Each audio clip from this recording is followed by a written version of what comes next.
সম্মানিত ভাইরা আমার, আল্লাহ রাব্বুল আলামিন বলেন মিনহা খালাকনাকুম ওয়া ফিহা নুঈদুকুম ওয়া মিনহা নুখরিজুকুম তারাতান উখরা। আল্লাহু আকবার। এই আয়াত সবার পরিচিত না? কথা বলেন। এই আয়াত সবার পরিচিত, এই জন্য পরিচিত একটা আয়াত আমি পরিচিত মানুষ আপনাদের কাছে তুলে ধরলাম। এই আয়াত যা বলেছে তাই করতে রাজি আছেন তো? এই আয়াতটাকে আমরা এমন একটা জায়গায় তেলাওয়াত করি যে জায়গার জন্য এই আয়াত না সেই জায়গায়। জোরে কোন ঠিক কিনা? এই আয়াত আল্লাহ রাব্বুল আলামিন প্রথমে মুসা আলাইহিস সালাতু ওয়াস সালামের কাছে নাজিল করেছিল। একটু জোরে কোন সুবহানাল্লাহ। আল্লাহ রাব্বুল আলামিন মুসা আলাইহিস সালাতু ওয়াস সালামের কাছে আয়াত নাজিল করলো, ও মুসা আর ঘরে বসে থাকো না মুসা, এই আয়াতখানা নিয়ে এক্ষুনি এই মুহূর্তে ফিরাউনের কাছে এই আয়াত প্রচার করো, এই আয়াতের দাওয়াত ফিরাউনের কাছে পৌঁছায় দাও। মুসা আলাইহিস সালাতু ওয়াস সালাম এই আয়াতখান নিয়ে ফিরাউনের কাছে যে বলতেছে, ফিরাউন তুমি বেঁচে থাকবা না, তোমার মরতে হবে, তোমাকে কবরে নেবে, কবর থেকে আল্লাহ রাব্বুল আলামিন আবার তোমাকে বানাইয়ে তুলবে। সুবহানাল্লাহ বলবেন না? মিনহা খালাকনাকুম ওয়া ফিহা নুঈদুকুম ওয়া মিনহা নুখরিজুকুম তারাতান উখরা। আল্লাহ বলেন এই মাটি থেকে তোমাকে সৃষ্টি করেছি। সুবহানাল্লাহ বলবেন না? আমরা সৃষ্টিকার। কি দিয়ে? মাটি দিয়ে। আল্লাহ বলেন মাটি থেকে তোমাকে সৃষ্টি করেছি, আবার এই মাটির ভিতরে তোমাকে আনবো, আবার মাটির ভিতর থেকে আমি আল্লাহ রাব্বুল আলামিন তোমাকে আমি আল্লাহর কাছে নিয়ে আসবো। আল্লাহ পারে কি পারে না? আল্লাহ রাব্বুল আলামিন এই আয়াত নাযিল করেছে মুসা নবীর কাছে, যাও ফিরাউনের কাছে বলো, ফিরাউন তোমাকে আল্লাহ মাটি দিয়ে সৃষ্টি করেছে, মাটির ভিতরে নিয়ে আসবে, আর মাটির ভিতর থেকে আবার তোমাকে উঠাবে বিচার করার জন্য। জোরে কোন ঠিক কিনা? ফিরাউনের কাছে মুসা আলাইহিস সালাতু ওয়াস সালাম যে বলতেছে, ফিরাউন আল্লাহ আমাকে পাঠিয়েছে এই আয়াত নিয়ে তোমার কাছে, তোমাকে আল্লাহ মাটি দিয়ে বানিয়েছে। বলেন কি দিয়ে? আদম আলাইহিস সালাতু ওয়াস সালামকে আল্লাহ মাটি দিয়ে বানিয়েছেন, আর মাটি দিয়ে ওনাকে বানিয়েছে এই কারণে আমরা ওনার বংশধর সকলেই মাটির সৃষ্টি, মাটির তৈরি। জোরে কোন ঠিক কিনা? আমরা কিসের তৈরি? মাটির তৈরি। মাটি দুর্বল না শক্তিশালী? মাটি দুর্বল, আমরাও দুর্বল। আল্লাহ রাব্বুল আলামিন বাবা আদম আলাইহিস সালাতু ওয়াস সালামকে সৃষ্টি করার জন্য, পৃথিবীতে প্রতিনিধি পাঠানোর জন্য আল্লাহ রাব্বুল আলামিন হযরত জিবরাইলকে ডাক দিয়ে বলে, জিবরাইল দুনিয়ায় চলে যাও, দুনিয়া থেকে এক মুষ্টি মাটি নিয়ে আসো, দুনিয়ার বুক থেকে এক মুষ্টি মাটি নিয়ে আসো। হযরত জিবরাইল এসে পাহাড়ের কাছে এসে বলতেছে, পাহাড় আল্লাহ রাব্বুল আলামিন আমাকে পাঠিয়েছে তোমার কাছে এক মুষ্টি মাটি তোমার থেকে নেওয়ার জন্য, আর এই মাটি দিয়ে আল্লাহ রাব্বুল আলামিন খলিফা বানাবে, প্রতিনিধি বানাবে। জোরে কোন সুবহানাল্লাহ। আমরা প্রতিনিধি কার? জোরে কোন প্রতিনিধি কার? কথা হবে না এখানে, কোনো কথা হবে না, চুপচাপ। আমরা প্রতিনিধি আল্লাহর। আল্লাহ আমাদের বানানোর জন্য, আমাদের আদি পিতা আদম আলাইহিস সালাতু ওয়াস সালামকে বানানোর জন্য, মাটির জন্য জিবরাইলকে পাঠিয়ে দিলেন জমিনে। হযরত জিবরাইল আমিন এসে জমিনের কাছে ডাক দিয়ে বলে, আসসালামু আলাইকুম ইয়া জমিন, আল্লাহ রাব্বুল আলামিন আমাকে পাঠিয়ে দিয়েছে তোমার কাছে এক মুষ্টি মাটি নেওয়ার জন্য। জমিন বলে, জিবরাইল এই মাটি দিয়ে আল্লাহ করবে কি? হযরত জিবরাইল বলে, জমিন মাটি দিয়ে আল্লাহ প্রতিনিধি বানাবে, আদম জাতি বানাবে, আদম আলাইহিস সালাতু ওয়াস সালামকে বানাবে। জমিন ডাক দিয়ে বলতেছে, আদমকে বানাবে ভালো কথা, এই আদমকে বানানোর পরে কি জাহান্নামে দেবে না জান্নাতে দেবে? জিবরাইল আমিন বলতেছে, আমি জানি না, জান্নাতে দেবে কি জাহান্নামে দেবে আমি জানি না। কই যাও আল্লাহর কাছে শোনো, এই মাটি দিয়ে যদি আদম বানানোর পরে আদমকে জাহান্নামে দেয়, আমি জমিন মাটি দেব না। জমিন কথা বলছিল কাদের পক্ষে সেই দিন? জোরে কোন? আমাদের পক্ষে। যে এই মাটি দিয়ে মানুষ বানিয়ে আল্লাহ ওই মানুষকে জাহান্নামে দেবে, আমি মাটি দেব না। হযরত জিবরাইল আমিন আল্লাহর কাছে যেয়ে বলে, রব্বুল আলামিন আল্লাহ তাআলা জমিন এমন একটা আরজি করেছে, এমন একটা দাবি করেছে, আরজিটা হলো এই মাটি দিয়ে মানুষ বানিয়ে ওই মানুষকে কিয়ামতের ময়দানে আপনি জাহান্নামে যদি দেন মাটি হবে না। আল্লাহ বলে, জিবরাইল তোমার আর যাওয়া লাগবে না, তোমার আর কি করা লাগবে না, যাওয়া লাগবে না। এবার আসো মিকাইল, ও আমার ফেরেশতা মিকাইল, যাও জমিনে চলে যাও, আমি আল্লাহর হুকুমে এক মুষ্টি মাটি নিয়ে আসো। সুবহানাল্লাহ কোন? মিকাইল আলাইহিস সালাতু ওয়াস সালাম জমিনে চলে আসলেন। জমিনের কাছে ডাক দিয়ে বলে, ও জমিন, আল্লাহ রাব্বুল আলামিনের হুকুমে আমি আসছি, জমিন থেকে মাটি নিব, আর এই মাটি দিয়ে আল্লাহ আদম বানাবে। জমিন তখন বলল, একটু আগে জিবরাইল এই প্রশ্ন আমার কাছে করেছে, আর আমি যেই আরজি দিয়েছি, আমি যেই দাবি দিয়েছি, দাবি নিয়ে ফেরিনি। তোমার কাছে ওই একই দাবি, আল্লাহ এই মাটি দিয়ে মানুষ বানিয়ে ওই মানুষকে জাহান্নামে যদি দেয়, আমি জমিন মাটি দিব না। জমিন কথা বলছে কাদের পক্ষে? কথা বলেন তো। জমিনের পক্ষেও আপনারা কথা বলতে পারবেন। জমিন আমাদের পক্ষে কথা বললেন। মিকাইল আলাইহিস সালাতু ওয়াস সালাম যে বলতো, রব্বুল আলামিন আমার কাছে এই দাবি করেছে, আপনি যদি মানুষ বানায় এই মানুষকে যদি আপনি জাহান্নামে দেন, মাটি দিতে রাজি না জমিন। আল্লাহ বলতেছে, মিকাইল ঠিক আছে, তোমার যাওয়া লাগবে না। ইসরাফিল কই? ইসরাফিল তুমি যাও, এক মুষ্টি মাটি নিয়ে আসো। হযরত ইসরাফিল আলাইহিস সালাতু ওয়াস সালাম আসলেন।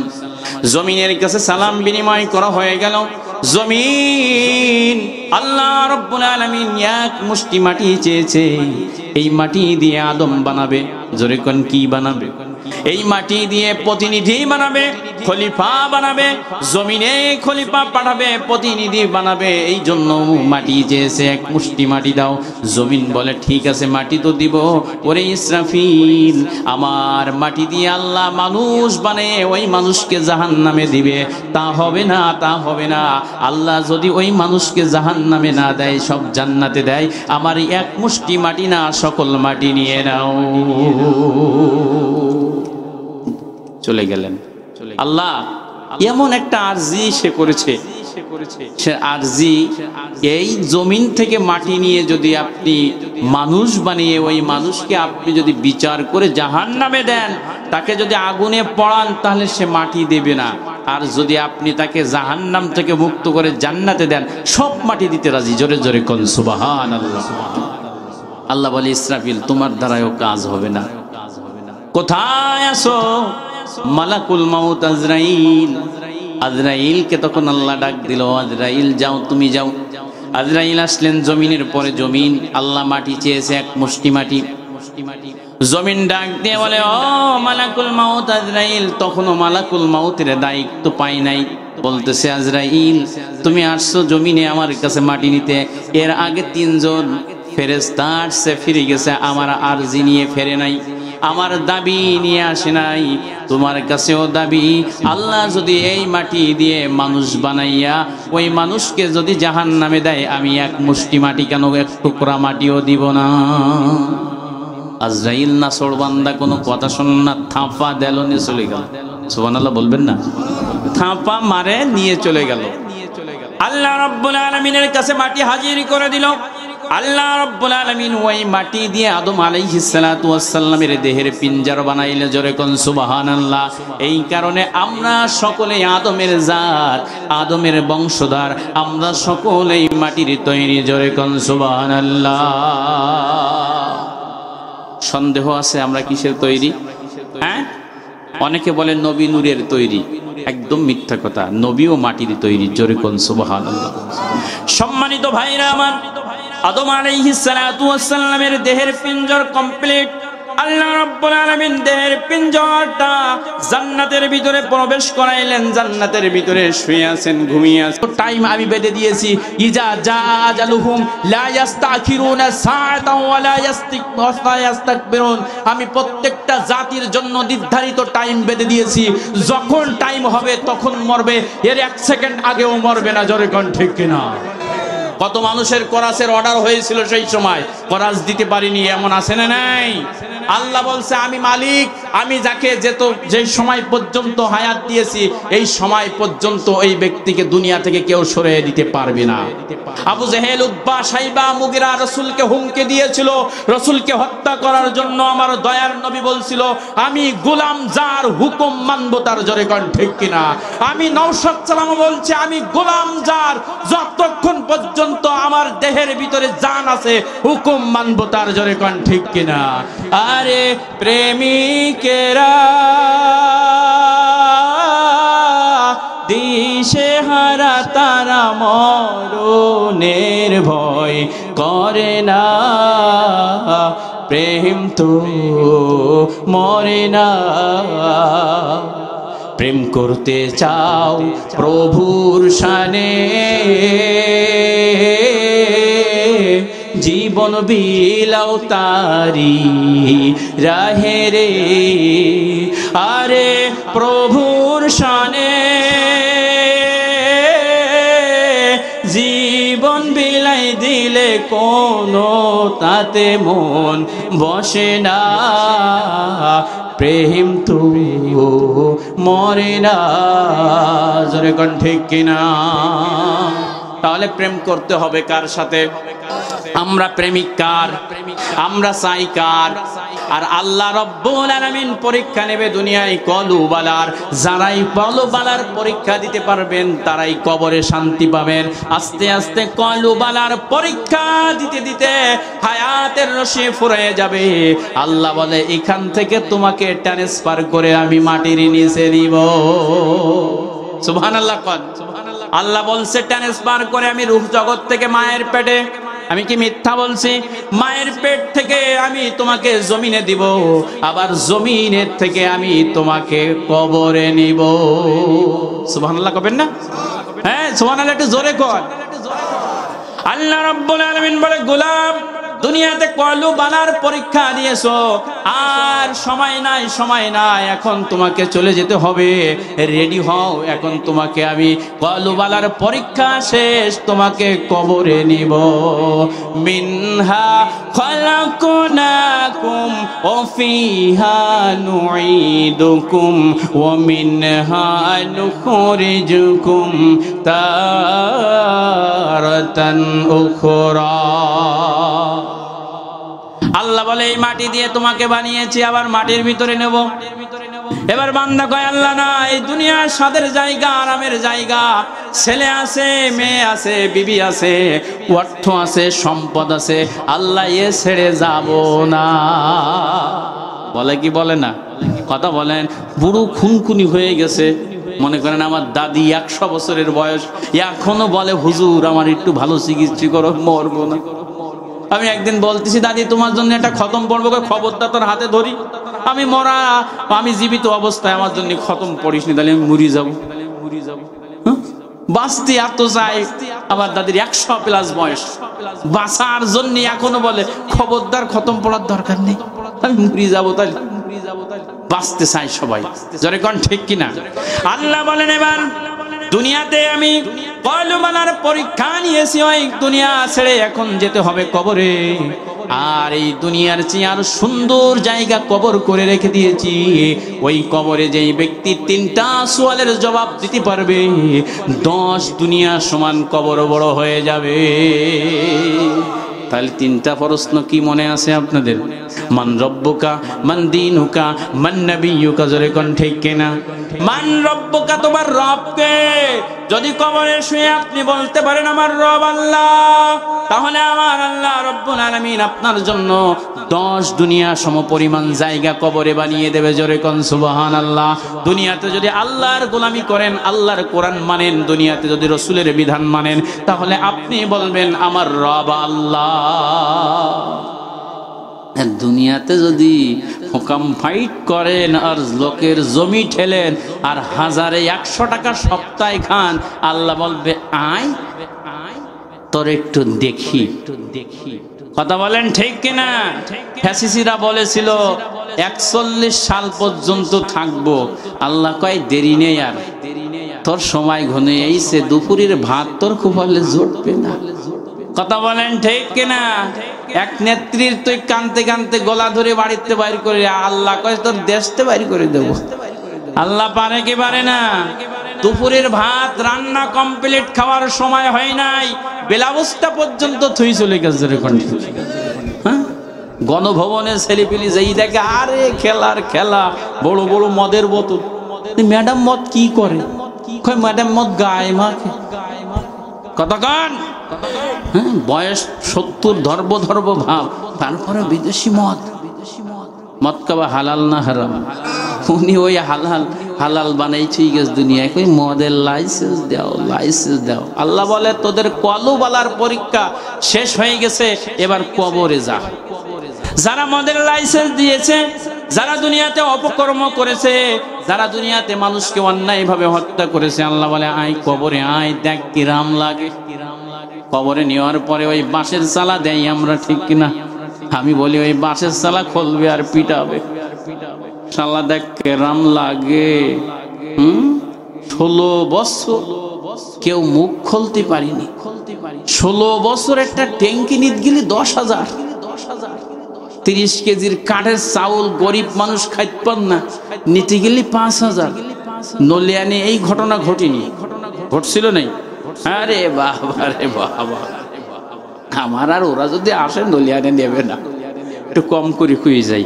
আল্লাহ বলছে কলু বালার পরীক্ষা, যারা নামাজ পড়বে, কোরআন মানবে, যারা রোজা, মাহে রমজান সামনে আর কয়দিন পরে, আর অল্প কয়েকদিন আছে। এই রমজানের রোজা তোমাদের জন্য ফরজ করেছে, যারা রোজা রেখেছো তারাই কলু বালার পরীক্ষা দিলে। যারাই যাদের উপরে জাকাত ফরজ, যারা জাকাত দিয়েছে তারা কলু বালার পরীক্ষা দিলে।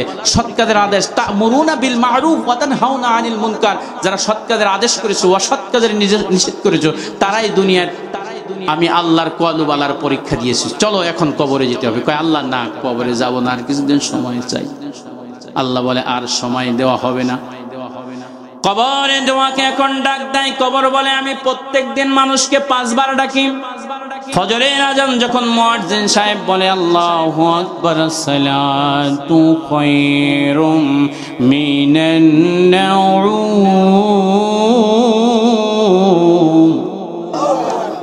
ঘুম হইতে নামাজ উঠতাম। কবর ডাক দিয়ে বলে আয় দুনিয়ার মানুষ, নামাজে আয়, আমি কবর শান্তি দেব। জোহরের আজান যখন দেয়, কবর ডাক দেয় আমার কবরে আসতে হবে, তোমাকে নামাজ পড়ো। আসরের আজান যখন হয়, কবর বলে আমার ভিতরে আসতে হবে, নামাজ পড়ো। মাগরিবের আজান যখন হয়, কবর বলে আমার ভিতরে আসতে হবে, নামাজ পড়ো। ইশার আজান যখন হয়, কবর বলে আমার ভিতরে আসতে হবে, নামাজ পড়ো। নামাজ পড়ে না, ইচ্ছা মতো গায়ে শক্তি আছে, ক্ষমতা আছে, বল আছে, টাকা আছে, শুধু টানে আর ফেলে, নামাজের দিক খবর নেই। আছে না নাই? এক ব্যক্তি বিবাহ করেছে, মনে করেন প্রথম স্ত্রী মারা যাওয়ার পরে দ্বিতীয় স্ত্রী বিবাহ করেছে।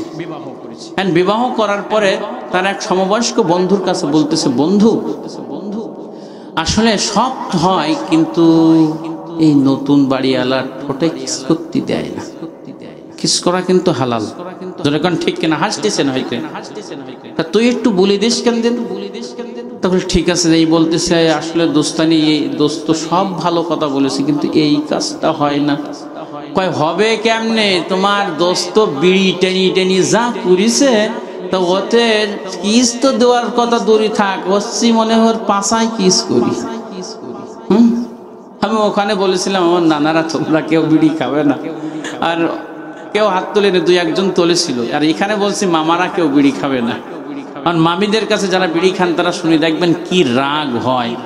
নামাজের ভিতরে যখন আল্লাহু আকবার বলে সূরা ফাতিহা বলে, ইমাম সাহেব বলে দলিন, মুসাল্লিরা বলে আমিন, আর ফেরেশতা 2জন খাতা কলম ফেলিতে দৌড় মারে, করে ওরে বাবা রে বাবা, কি গন্ধর গন্ধ, তোর খাতা থাকলো আমি চলে গেলাম।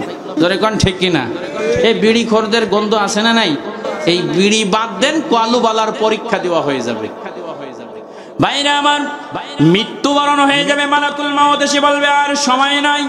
ইযা জা আজালুহুম লা ইস্তাখিরুনা সাআতাও ওয়া লা ইস্তাকদিমুন। আল্লাহ বলেন আমি নির্ধারিত সময় বেঁধে দিয়েছি, আর সময় যখন শেষ হবে তখন আমার কাছে আসতে হবে। মালাকুল মাউত এসে মাথার নিকটে বসবে, বলবে যেতে হবে, এখন কয় না যাব না, আর সময় চাই। এবার বলবে আর সময় দেওয়া হবে না, চলো কবরে যেতে হবে। কবরে যাওয়ার পরে মানুষগুলো যখন তাকে কবরস্থ করে বাড়ি ফেরবে, কিতাব প্রমাণ করে 40 কদম যখন সময় হয়ে যায়, 40 কদমের সময় মুনকার নাকির ফেরেশতা কবরের ভিতরে প্রবেশ করতে আসে, হুঙ্কার দিয়ে কবরের ভিতরে আসতে থাকে, মানুষকে ভয় দিয়ে এত জোরে বিকট শব্দ দিয়ে আসে। এই কোরআনুল কারীম সুন্দর যুবক হয়ে মাতার কাছে বসে থাকবে। সুবহানাল্লাহ। কোরআনুল কারীম ডাক দিয়ে বলবে কে আসতো কবরের ভিতরে সওয়ালের জবাব নিতে, সুন্দরভাবে ভদ্রভাবে আসো, হুঙ্কার দেওয়া যাবে না। আজ আমি কোরআন তার বন্ধু দুনিয়াতে আমাকে তেলাওয়াত করেছে, আজ আমি জান্নাতি যুবকদের মতো তার মাথার কাছে পাহারাদার হিসাবে দাঁড়িয়ে গেলাম, বসে গেলাম, তাকে কিয়ামত পর্যন্ত ডিউটি দিয়ে রাখবো, পাহারা দিয়ে রাখবো। আমার ভিতরে মাথার কাছ দিয়ে অন্তত আসতে পারবা না। তাহলে কোরআন পড়া দরকার আছে না নাই? আমরা খালি চুমু খাই আর কোরআনের হাফেজদের ধরে ধরে জেলে দেই। কতক্ষণ ঠিক কিনা? আলেমদের ধরে জেলে দেই, বাড়ি এসে কোরআন কান চুমু খাই, আর দুগুণ তিন দিন কিনে মসজিদে দিয়ে আসি, না পড়ে মোটে। ধরে কোন ঠিক কিনা? কোরআন পড়তে হবে, কোরআন মানতে হবে। এই কোরআন তাহলে কি কবরের ভিতরে বলবে ও ফেরেশতা হুঙ্কার দিয়ে কবরে আসা যাবে না, ভদ্রতার সাথে আসতে হবে। এবার ফেরেশতা চেষ্টা করবে পায়ের দিক দিয়ে ঢোকার, পায়ের দিক দিয়ে নামাজ দাঁড়িয়ে বলবে কে তুমি এত বিকট আওয়াজ দিয়ে কবরে আসো? এই ব্যক্তি দুনিয়াতে দাঁড়িয়ে দাঁড়িয়ে নামাজ পড়েছে, আমি সেই নামাজ সুন্দর ভাবে আমি তার কবরের ভিতরে পাহারাদার হয়ে গেলাম। সাউন্ড বন্ধ করে তারপরে ভদ্রতার সাথে কবরের ভিতরে আসতে হবে, ওখান থেকেও আসতে পারবে না। যদি দুনিয়াতে আপনি নামাজ পড়ে থাকেন, নামাজ পড়বেন তো? জোরে কান কারা কারা নামাজ পড়বেন হাত তুলে দেখেন। নারায়ে তাকবীর, নারায়ে তাকবীর। আল্লাহ কবুল করুক, পড়েন আমিন। এবার চেষ্টা করবে ডান সাইড দিয়ে কবরের ভিতরে ঢোকার জন্য। ডান সাইড দিয়ে যখন কবরের ভিতরে ঢুকতে যাবে, তখন ডান সাইডের রোজা, মাহে রমজানের রোজা বলবে খবরদার, এখানে যদি মাথা হাত দিয়ে, মাথা ঝাঁকি দিয়ে, বড় হুঙ্কার দিয়ে আসা যাবে না, ভদ্রতার সাথে আসো। কয় তুমি কে? কয় মাহে রমজানের রোজা, 1 মাস রোজা রেখেছে আমার এই বন্ধু, আমি রোজা ডান পাশে পাহারাদার হিসাবে দাঁড়িয়ে গেলাম। চেষ্টা করবে বাম পাল্টে আসার। এবার বাম পাল্টে তার যাকাত, তার সদকা দাঁড়িয়ে যাবে, আর ডাক দিয়ে বলবে ফেরেশতা কবরে আসবা, আসো, সওয়ালের জবাব নেবা নাও, কোনো দুঃখ নেই, কিন্তু হুঙ্কার দিয়ে বিকট শব্দ দিয়ে আসা যাবে না, তুমি বিকট শব্দ দিয়ে আসতে পারবে না, আমি তার যাকাত দাঁড়িয়ে গেলাম। কারা কারা যাকাত দেবেন? যাদের উপরে যাকাত ফরজ তারা যাকাত দিবেন তো? যাদের উপরে রোজা ফরজ রোজা রাখবেন তো? তাহলে কোরআন যদি তেলাওয়াত করেন, কোরআন যদি পড়েন, কোরআন যদি মানেন, তাহলে কোরআন মাতার কাছে আপনার বন্ধু। আর যদি নামাজ পড়েন, নামাজ পায়ের দিক দিয়ে আপনার বন্ধু। আর যদি রোজা রাখেন, ডান দিক দিয়ে রোজা বন্ধু। আর যদি যাকাত দেন, সদকা করেন, বাম দিক দিয়ে যাকাত আপনার বন্ধু। চতুর্দিক দিয়ে যদি বন্ধু ঢাল হয়ে যায়, বলেন তো হুঙ্কার দিয়েও কাজ করতে পারবে? হুঙ্কার দিয়েও কাজ করতে পারবে না। এখন বুবু কিছু কিছু সময় হঠাৎ হঠাৎ হুঙ্কার দিচ্ছে, আমি আসবো, চট করে ঢুকি পড়বো, আর কয় বুলডোজার কয় ধানমন্ডির 32 নম্বর গুঁড়ো কর, তাড়াতাড়ি গুঁড়ো কর। ও ফার্স্টে যতবার হুঙ্কার দেবে ততবার একেবারে ওর গোষ্ঠী শুদ্ধ বাংলাদেশ থেকে ধুইছুই একদম মুছে ফেলা। জোরে কন ঠিক কিনা? আরো জোরে কন ঠিক কিনা? বাইরে আমার বন্ধুরা, আমার হুঙ্কার দিয়ে কবরে আসতে পারবে না, নম্রতার সাথে কবরে আসবে। মুনকার নাকির ফেরেশতা এসে বলবে মান রব্বুকা, তখন বলবে আমার রব আল্লাহ। যে আল্লাহর কোরআন দুনিয়াতে পড়েছি মানিছি, সেই কোরআন আমার মাতার কাছে কার কাছে প্রশ্ন করব? সুবহানাল্লাহ বলবেন না? বলি বাবা রে বাবা, এর কাছে প্রশ্ন করে কি লাভ হবে? এবার বলবে মান দিনুকা, তোমার দিনকে? কয় আমার দিন ইসলাম, যে ইসলামের জন্য রক্ত দিয়েছি, যে ইসলামের জন্য জেল খেটেছি, যে ইসলামের জন্য ফাঁসির দড়ি গলে নিয়েছি, যে ইসলামের জন্য বিবি ছেড়েছি, যে ইসলামের জন্য ঘর ছেড়েছি, ওই ইসলাম আমার দিন ইসলাম। জোরে কোন সুবহানাল্লাহ। এবার বলবে মান নবিয়ুকা মান হুয়া যার রাসূল, আল্লাহর নবীর সূরাত কবরের ভিতরে দেওয়া হবে। তখন বলবে ওই নবীর আদর্শ মানার জন্য, ওই নবীর কথা মেনে নেওয়ার জন্য মাঝে মাঝে জেলখানার ডাল খাইতে হয়েছে। জোরে কোন ঠিক কিনা? রাসূলের কথা শোনার জন্য মানুষ আমাদের অনেক বড় বড় কথা বলতো, ওই রাসূলের কথা মেনে জীবন যাপন করেছি। তখন বলবে ঠিক আছে, দরজা সব খোলা। আমার আল্লাহ বলবে মান রব্বুকা মান দীনুকা মান নবিয়ুকার প্রশ্নের জবাব যখন দিয়েছে, প্রথম ঘাটির থেকে পাঠ যখন করেছে, তখন সমস্ত ঘাটি মাপ। তুমি অপেক্ষা করো কবরে, আমি কিয়ামত পর্যন্ত ঘুমিয়ে থাকবে। আল্লাহর নবী বিশ্ব নবী বলেন এই কবরের ভিতরে পৃথিবীর সবচাইতে যে সর্বশেষ মৃত্যুবরণ করবে, তাকে এই কবরের ভিতরে 40,000 বছর সইতে হবে। জোরে কোন কত বছর? পৃথিবী শেষ হয়ে যাবে, ফানা বিল্লাহ হয়ে যাবে, গায়েব হয়ে যাবে। সর্বশেষ যেই ব্যক্তি মৃত্যুবরণ করবে, তাকে 40,000 বছর কবরে শুতে হবে। কত বছর তালি? আর এখন যদি আমরা মরি, তাহলে তো আর কত আসতে আল্লাহই ভালো জানে। জোরে কোন ঠিক কিনা?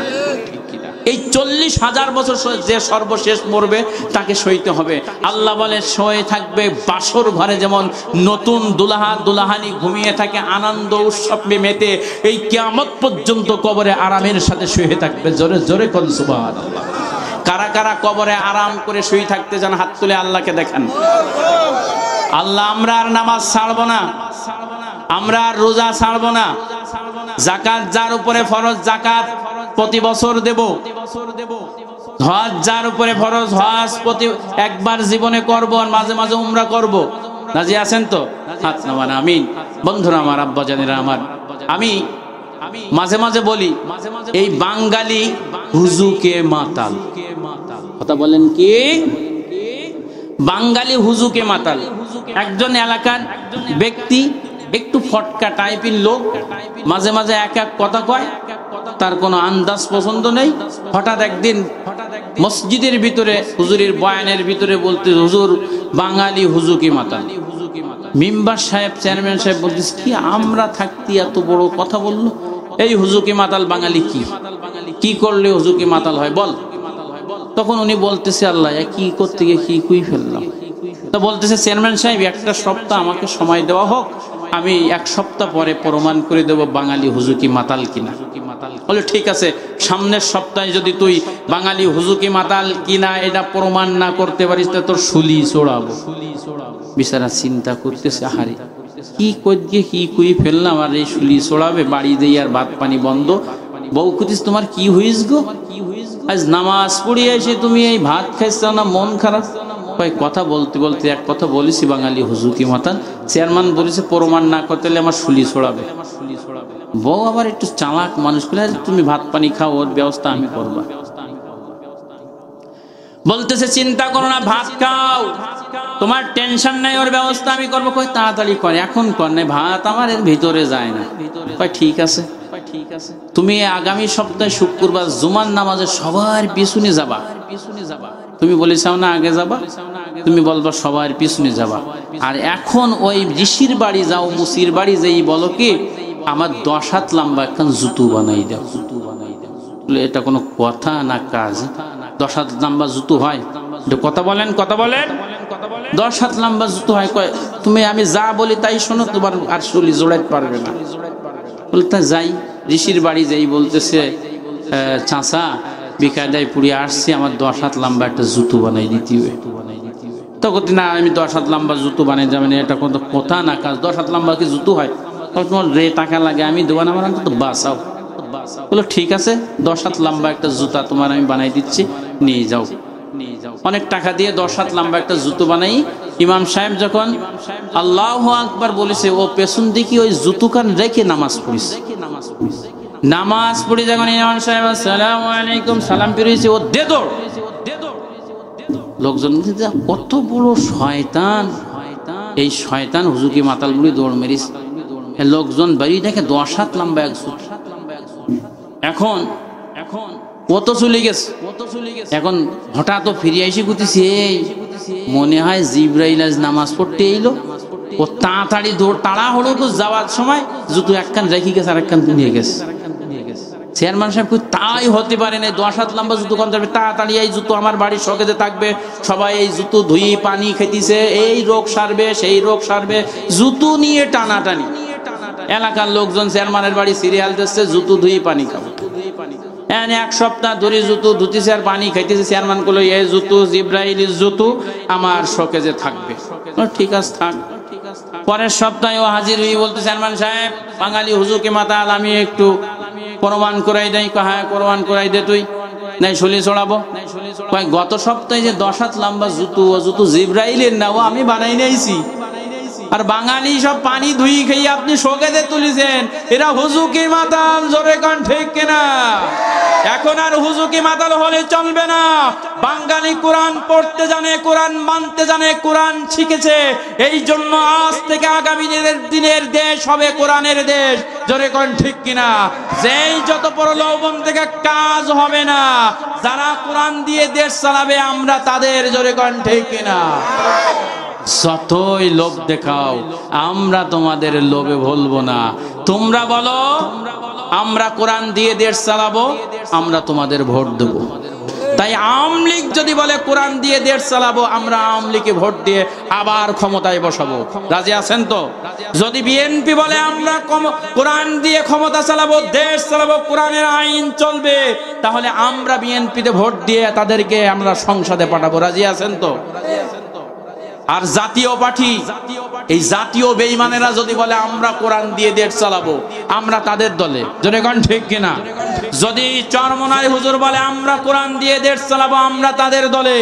যদি জামাত ইসলাম বলে আমরা কোরআন দিয়ে দেশ চালাবো, আমরা জামাতের দলে। জোরে কোন ঠিক কিনা? আমরা আর হুজুরকে মাতাল নয়, আমরা 16 বছর ঘা খেয়ে খেয়ে আমরা শিখে ফেলেছি এদেশে কোরআন ছাড়া সুস্থ থাকা যাবে না। কথা বলেন ঠিক কিনা?